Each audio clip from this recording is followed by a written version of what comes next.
17 décembre 2025. Le sujet, c'est l'industrie. Alors c'est un choix Est-ce qu'on a réellement choisi l'industrie? Ou est-ce que c'est une conséquence de notre recherche à exister par un bien matériel? Puisque au départ, l'industrie, c'est un sous-ensemble de la production. Donc on produit quelque chose, on produit déjà des choses dans le marché de l'échange entre un bien et un autre.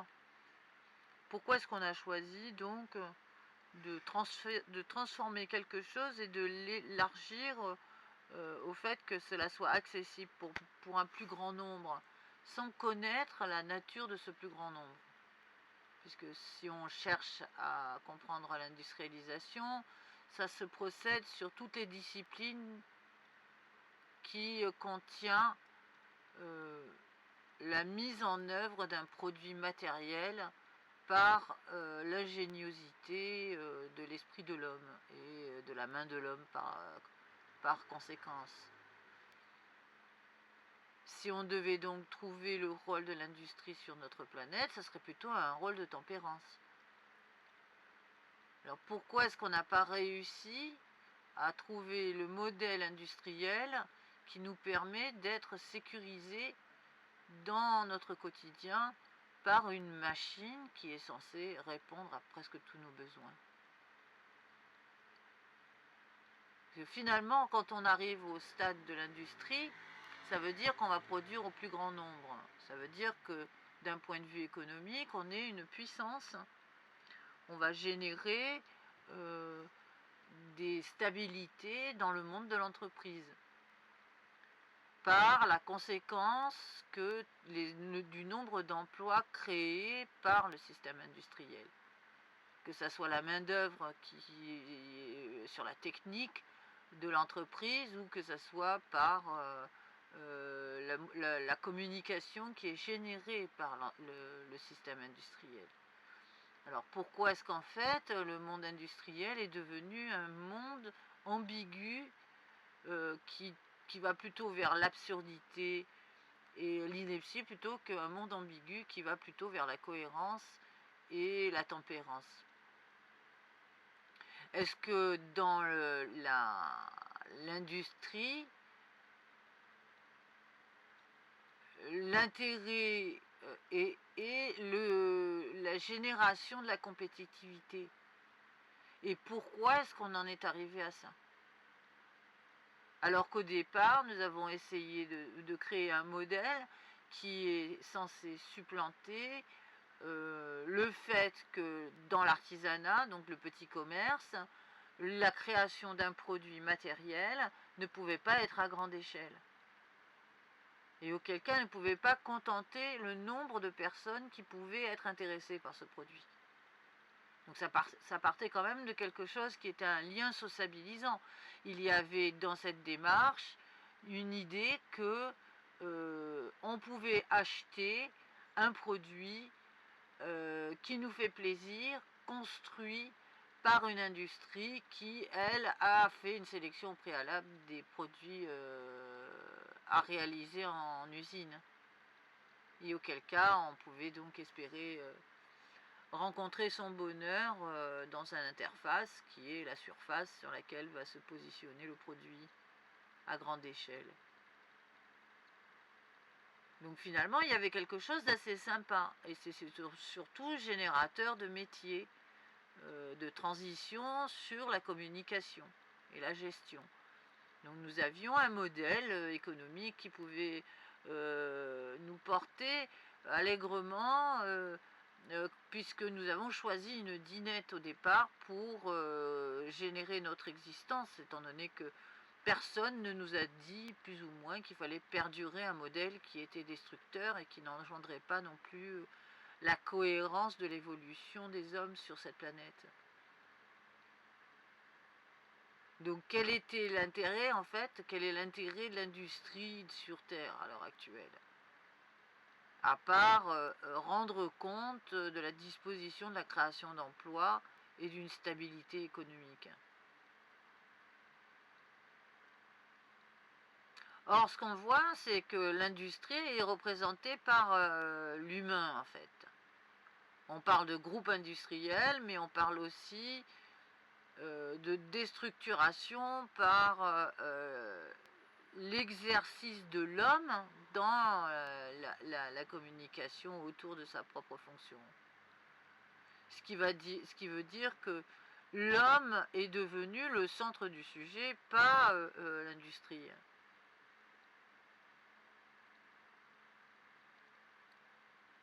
Et c'est là où il y a un problème moral, en fait, hein, par rapport à la logique de fond. Puisque, si on réfléchit, le monde industriel est le monde le plus stable au niveau de la création d'emplois. Il est donc le gouverneur. Il est gouverneur de chaque pays, c'est le monde industriel qui est plus fort que tout. Donc c'est le nouveau roi. Quand on parle dans commerce, on dit le roi c'est celui qui a le retour sous investissement, sur investissement. Donc ce qui veut dire que le roi industriel est par conséquent celui qui a le retour sur l'investissement. Ce qui n'apparaît pas logique, étant donné que le monde industriel est censé être en fait une synergie pour que le produit continue à être produit et que l'être humain puisse aussi, lui, avoir accès à ce produit. Et non pas se retrouver devant l'ineptie économique de ne pas pouvoir acheter un produit qui est produit. Puisque, en fait, le PIB est descendu à cause de l'industrialisation, qui, eux, jouent le jeu de l'inflation. Donc, comme c'est une question de l'humain, comment dire que l'humain a pris en considération que sa propre fonction était aussi ce qui entravait la logique de fond de sa propre existence. Auquel cas on ne peut pas être dominant quand on est dans une industrie, puisque dans l'industrie, le marché le plus coopératif avec le monde de la production, c'est la production. Je ne dis pas que ce ne soit pas le peuple qui décide, mais c'est surtout en fait le fait que plusieurs industries soient en cohabitation dans une synergie que la logique industrielle est capable de se reposer sur une sorte d'équilibre temporel parfois, puisque pas tout le monde achète au même moment et pas à n'importe quel magasin, et que sur la surenchère en fait qu'il y a pas d'entente particulière entre les industriels à se connecter les uns les autres, ils préfèrent s'espionner les uns les autres.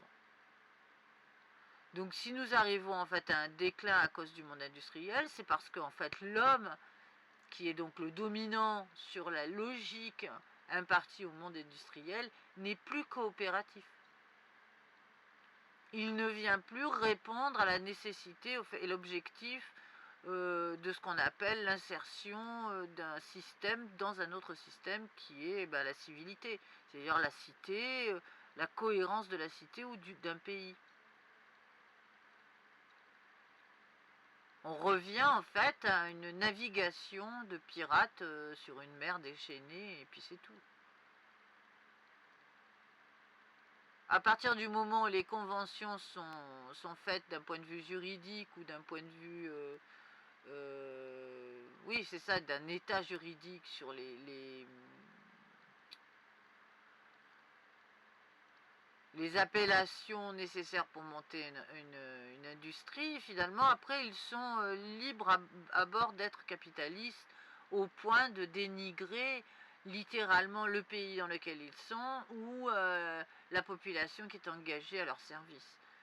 Et c'est là où il y a un problème, en fait. C'est un problème de gestion de la cohérence de l'industrie dans le monde moderne, enfin le monde moderne, non, le monde contemporain, qui n'est plus à l'heure actuelle représenté sous sa forme bienfaitrice pour l'être humain, mais plutôt sur la forme subjective que développe le numérique, dans lequel les êtres humains ne sont projetés qu'à travers leur propre rendement, c'est-à-dire la marge obtenue.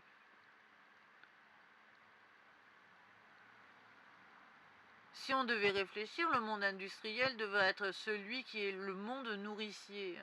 En gros, il pourrait nous être littéralement celui qui ne nous oblige pas d'être dans le travail. Parce que le monde de l'expansion de l'industrie ne peut pas être sur plus ou moins l'infini.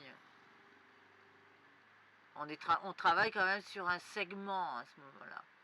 D'un point de vue du numérique ou de la mathématique, de la comptabilité, les mecs, ils ne peuvent pas être plus sur plus pour l'infini. Ils ne peuvent pas se mettre comme ça à construire des industries à n'en plus finir par le fait d'être une industrie. Ils ne peuvent pas engendrer, en fait, leur propre concept en tant qu'être humain de fer et de machin, et puis procéder à une machinerie, en fait, sur la Terre. Or, il nous apparaît ça comme une machine qui aurait désespérément perdu son intérêt d'être un élément rationnel à l'existence, donc à la survie de l'homme sur Terre. Or, pourtant, l'industrie est une invention qui a permis de faire une stabilisation, c'est-à-dire une capacité à développer un concept de durabilité, au lieu d'être dans un concept du jour le jour. Alors là, on se trouve donc devant un paradoxe, puisque l'existence humaine est presque au jour le jour maintenant. On ne sait pas de quel monde il est, comment le monde se construit, de quoi il est fait, puisque le rapport sur le formatage est plus grand que l'ingéniosité développée par la perspective. Donc le monde industriel est devenu donc une valeur anxiogène à l'équilibre matériel, c'est ça le problème. Alors qu'au départ, c'est la production de biens matériels, d'un bien matériel. Si on regarde par exemple les chaînes industrielles les plus bankable, ce sont les chaînes agroalimentaires. Là où on se rend compte qu'il y a une ineptie, c'est le fait qu'un groupe industriel aussi puissant, qui est donc la maîtrise, qui est le premier roi donc de notre pays, vienne raconter par son travail de compétitivité que le sujet centré n'est pas d'être au cœur de la civilité, mais plutôt au cœur du profit.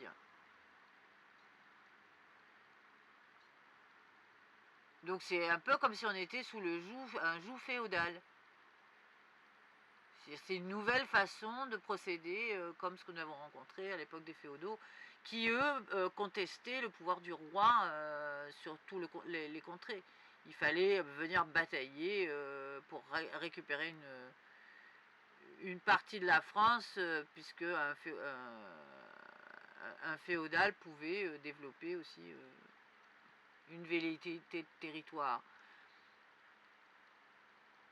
Le monde industriel n'est pas un monde qui est basé sur le sociabilisant au point d'être déstructuré, puisqu'il n'est pas non plus ce qu'on appelle un mécène.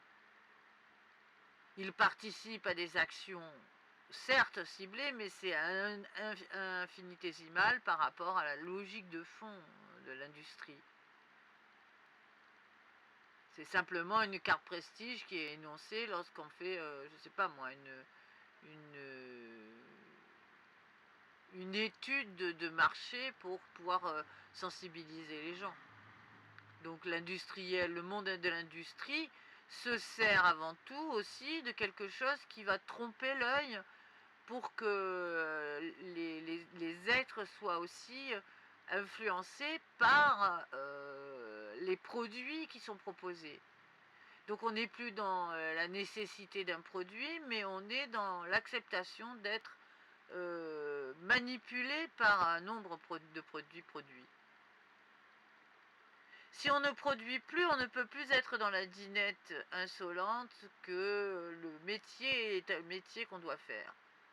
Parce que nous n'avons pas su gérer le premier moulin, en fait, de l'infrastructure économique. Donc nous sommes dépendants d'un moulin qui, lui, est aléatoire, qui peut fonctionner un peu quand le vent se manifeste. Et l'industrialisation devait remplir la mission de la sécurité. Dans le cadre d'un pays, le fait d'avoir des industries solides, c'est aussi l'avantage d'être en considération d'un point de vue lambda, c'est-à-dire l'acceptation que le monde ait aussi la possibilité de recréer le monde. On ne peut pas rester comme ça en disant ah, le monde, on ne sait pas, c'est les autres qui vont le recréer après, et on ne sait pas qui c'est les autres. Obligatoirement, on est obligé de revenir sur le temps présent. Donc quand on voit que les industriels n'ont pas du tout de réactivité à l'inflation et au contraire, ils ont préféré augmenter les produits pour ne pas être déficitaires, ça veut dire que quelque part ils disent nous ne produisons pas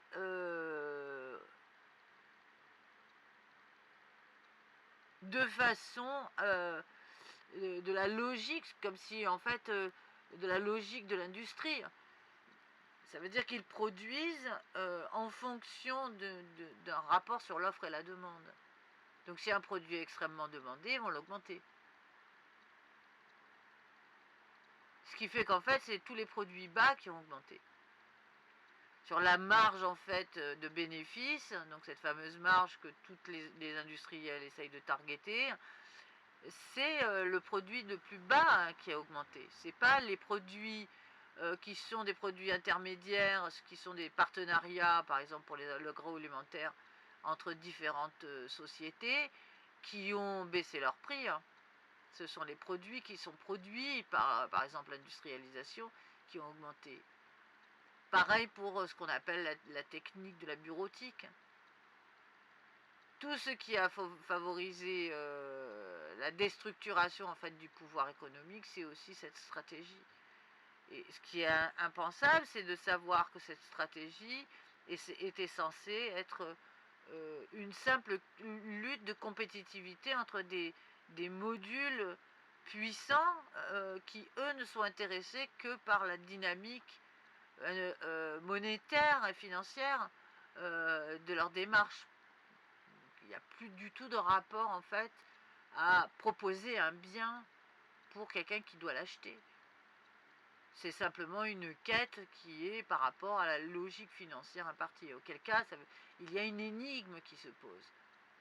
Où est l'enjeu en fait monétaire pour un industriel? Est-ce que c'est par exemple la bourse qui est l'enjeu monétaire, le placement cela crée en fait une sorte de bizarrerie dans le monde économique. Le monde de l'industrie est donc un monde qui doit se renouveler. Il ne peut pas mettre comme ça sous le joug le peuple, parce que le peuple au départ, ce sont les êtres qui sont censés travailler aussi à une évolution qui permet à tout être engendré de trouver un équilibre potentiel à sa construction.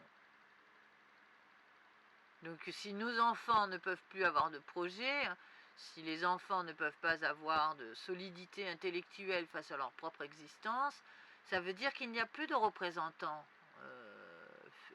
concrets. Un monde rationnel, il est d'abord développé par les institutions qui sont représentées. On ne peut pas parler d'institutions représentées uniquement par l'État ou par le corps enseignant qui va apporter toutes les informations qu'on est censé connaître du monde. On est obligé aussi d'appréhender ce monde à travers le commerce. puisque le monde est devenu un monde de commerce. Donc les industries n'ont pas joué le jeu correctement non plus. Ils n'ont pas développé la partie humaniste qui doit être impartie à la logique de fond de tout commerce, qui est d'abord ce qu'on appelle un échange de quelque chose.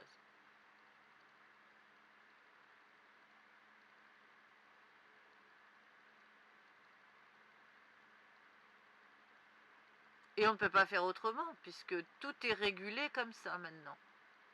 Si l'on veut réellement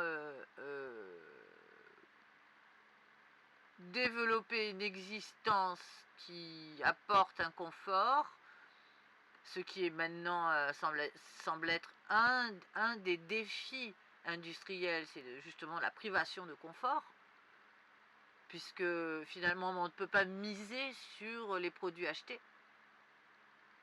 Il vaut mieux miser sur le fait de renouveler les produits achetés pour garantir la sécurité des emplois. Donc ce qui veut dire que notre modèle économique est arrivé maintenant à un épuisement complet. Il n'y a plus l'intérêt en fait de réfléchir le monde d'une façon ingénieuse. On se retrouve confronté à une équation de stupidité grandissante et qui ne met pas les gens de bonne humeur. Et tout le monde préfère jouer l'éternelle comédie de il y a des gens qui viendront, mais on ne sait pas quand.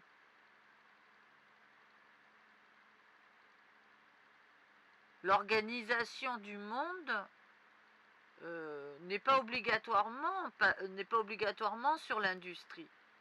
L'industriel est censé être une structure suffisamment intéressante pour que, j'allais dire, l'état politique, oui, quelque peu, et un répondant aussi par rapport à la gestion des grands volumes. Puisque les deux phases de la complexité, par exemple dans la civilisation, c'est savoir gérer les grands volumes. Il se trouve que l'état politique est obligé de gérer des grands volumes et que les industriels aussi. Et finalement, il n'y a pas d'entente, ou s'il y a une entente, elle est, mon Dieu, plus qu'occulte.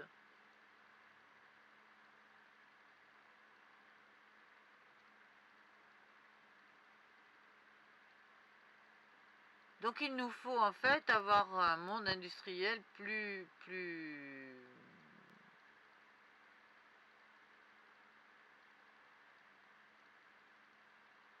empreint de modernité. Alors pour recréer la modernité dans le monde industriel, c'est ne plus être à la course du nouveau produit qui va solliciter le désir, donc finalement d'utilisation du cerveau reptilien, puisque c'est le cerveau reptilien qui va d'abord réagir, puisque l'état de survie fait partie aussi des fondamentaux de ce qu'on appelle du formatage industriel. Parce qu'on ne va pas parler simplement des extractions, des rapports miniers, et tout ça, qui sont des effets de l'industrialisation par extraction dans la terre, etc., qui sont des systèmes qui sont dans des rouages bien précis pour la technique des matériaux, par exemple. Alors, restons sur quelque chose qui est lambda, sur l'utilisation au quotidien des êtres humains, pas la particularité des entreprises qui ont besoin d'industrie pour pouvoir faire des modèles de bagnoles, surtout qu'on va changer encore.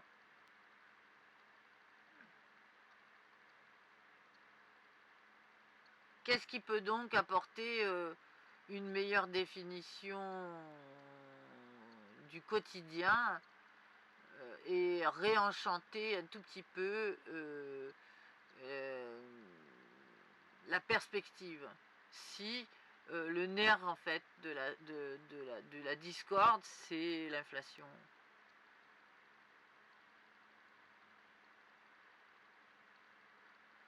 Si les industriels se mettent à élaguer des emplois parce que l'IA va remplacer des techniques, il faut bien que le monde moderne, donc le monde contemporain, se développe à réorganiser des infrastructures qui permettent aux gens quand même d'avoir un pouvoir d'échange d'une valeur. Or, il se trouve encore que philosophiquement, l'être humain n'a pas de valeur. Il n'est pas considérable comme une valeur.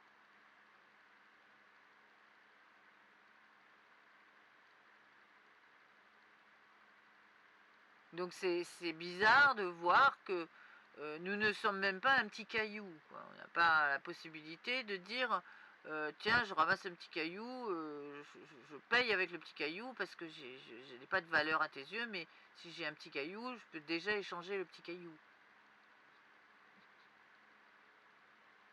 Avant, on pouvait faire ça. C'est ce qu'on a fait, on a échangé les cailloux, bon, on a fait des silex avec, mais bon, on a quand même échangé, on a quand même réussi à échanger des cailloux. Et les cailloux se sont pas plaints. Ça leur a apporté un relatif intéressant à la propre forme dans laquelle ils se taillent intérieurement, quoi. Donc finalement, l'industriel, qu'est-ce que c'est dans la société? C'est une machinerie qui développe en fait une pathologie à l'heure actuelle. Pourquoi? Parce que le monde ne propose plus de modèle de structure. On n'est plus à l'époque de l'ingéniosité, c'est à la découverte de nouvelles techniques. Et donc, on commence à être maintenant dans simplement le développement de produits à outrance sans qu'il y ait pour autant de raisons particulières de faire ça. Uniquement parce que c'est une routine. Si on est dans un rapport anxiogène, c'est parce qu'il n'y a plus de fond. Faut pas croire, l'être humain est un être qui réfléchit. Si on lui ôte sa distanciation, il n'est plus Homo sapiens. Il n'y aura donc plus intérêt à avoir de goût non plus, pour les choses, ni pour les êtres, ni rien du tout. Il ne pourra plus développer de curiosité non plus. Il sera happé par un monde fictif. Bon, je ne sais pas si les gens ont envie de vivre une expérience comme Pleasantville, avec une abstraction sur la couleur, sur le goût, puis la redécouverte, un peu comme si on était dans une caverne dans une espèce de cornette comme ça, de simulation, de désastre par rapport à des univers de fiction potentiels, alors que l'industrie pouvait sauver ça quelque peu. Mais pour ça, il fallait que les hommes qui étaient les gouverneurs, les nouveaux rois en fait des cités ou des pays, prennent en considération l'impact qu'ils avaient aussi au sol. Et ça, il n'y a jamais eu de concertation. Donc finalement, ce qui serait bien, c'est qu'il y en ait une de concertation. Bien sûr, c'est difficile de demander à ce qu'il y ait un conseil généré de façon protocolaire entre les différentes industries avec un compte-rendu drastique des implications de logique de fond pour la réorchestration d'un pays vers le bien-être.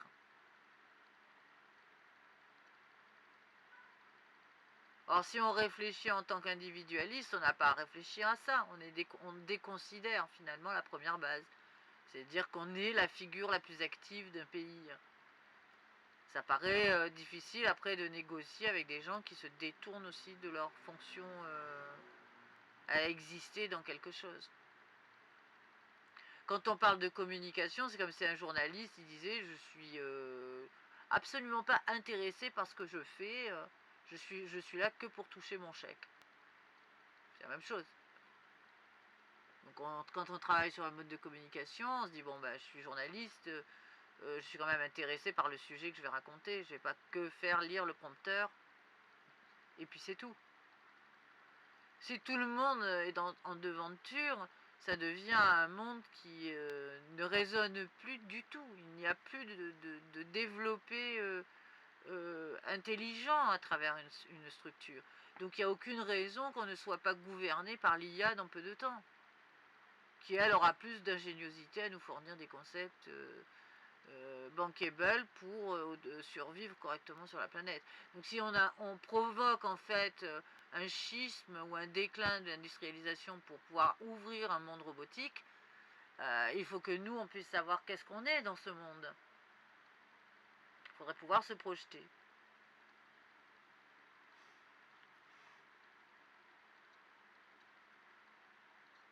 Donc le rôle de l'industriel n'est pas uniquement le fait d'être un imposant imposé au sein de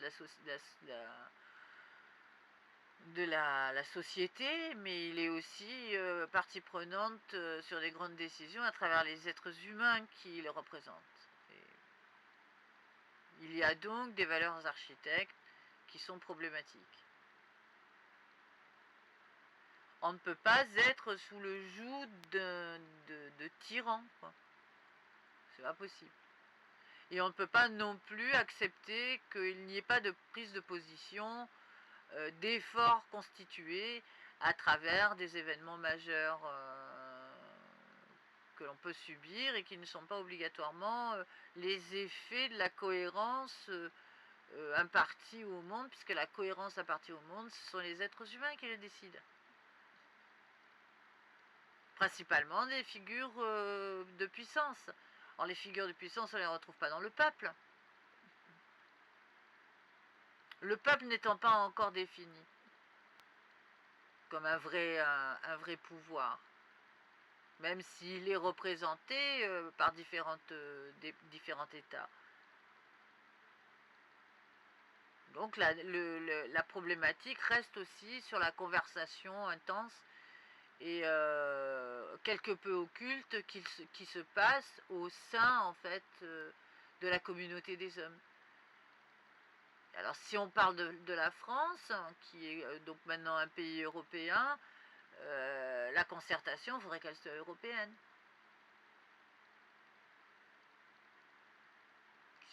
Quand on parle de l'industrie, je parle.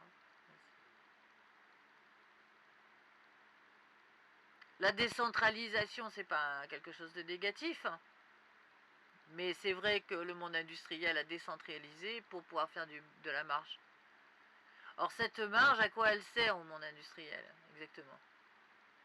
Si on réfléchit sur la philosophie d'un système, à qui elle est bénéfique, si c'est pas à un homme de se faire plus de marge, donc d'être plus riche?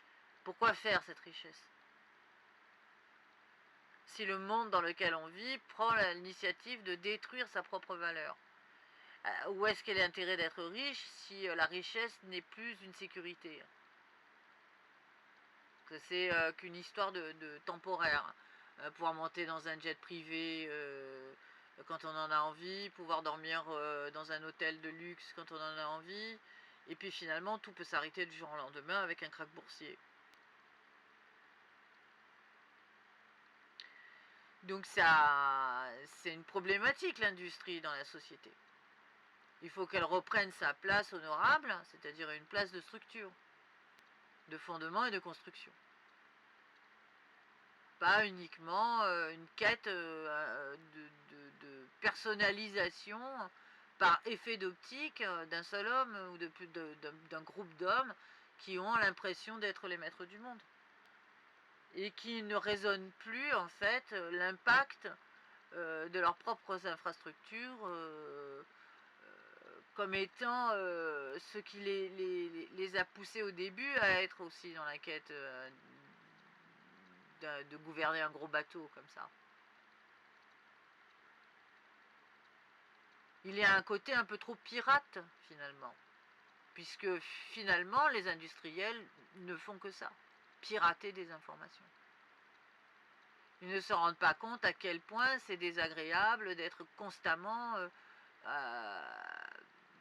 dans l'exercice d'une lutte à garder la privatisation de ces concepts et de ces pensées parce que les industriels ont besoin d'avoir les modules les plus bankable pour faire leur campagne de commercialisation, de communication. Nous avons donc régressé sur la moralité. Alors, à quel moment on a réellement percuté, en fait, de front, en fait, le droit de l'homme à travers ça, je sais pas. Ça fait un petit moment maintenant qu'on est en bisbille, que le monde industriel n'est plus à la hauteur des respects nécessaires, quoi, en respectant la distanciation, comme on dit. La distance.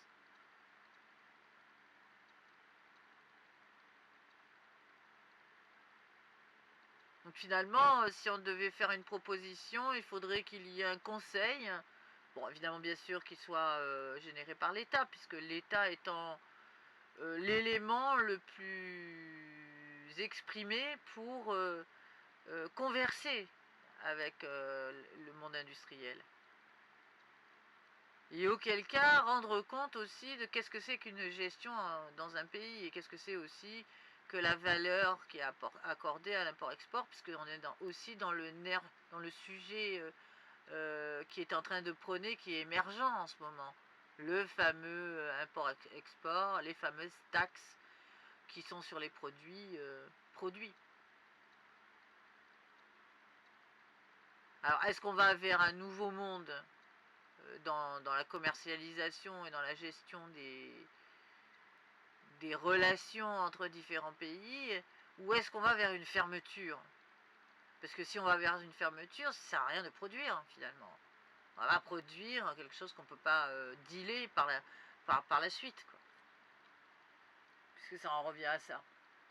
C'est comme si on voyait les gros bateaux débarquer dans un tout petit port où ils ne peuvent même pas s'accoster et qui vont finir par décharger toutes leurs marchandises dans l'eau parce que sinon le bateau il va couler, quoi.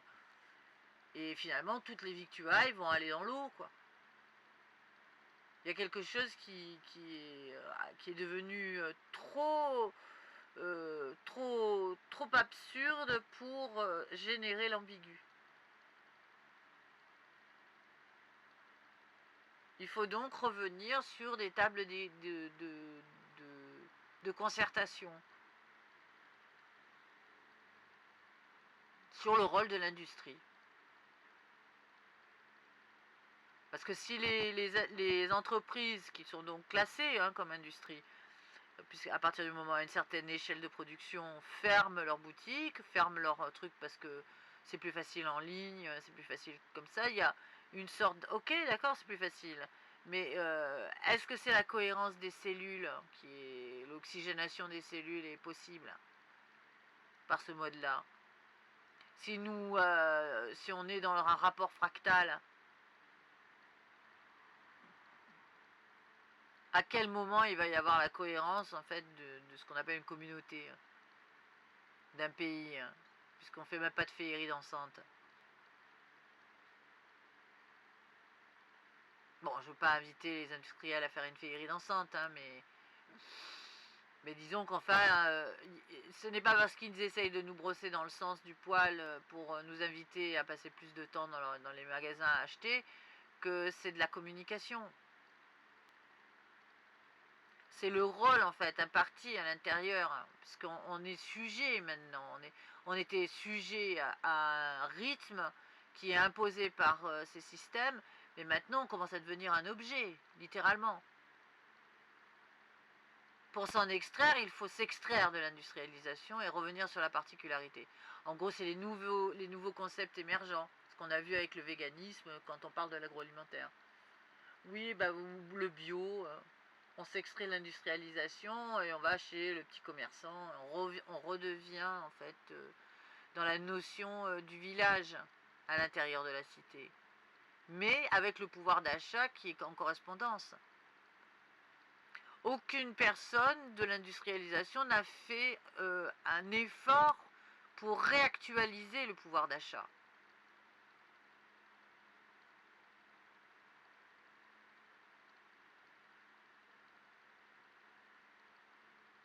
En créant quelque chose, une interface qui pouvait justement substanter. Pourquoi? Parce qu'ils avaient trop peur aussi de perdre des partenaires. Donc c'est à réfléchir. Voilà, je vais finir ça ça a été plutôt des questions. Je ne suis pas spécialiste du monde de l'industrie. Par contre, j'ai été obligée de réfléchir à qu'est-ce que c'était que la production, en fait, de biens par rapport à l'idéologie, en fait. Et puis, je me suis dit, c'est vrai que le plus intéressant dans le fait de construire, par exemple, une entreprise, c'est de créer des emplois.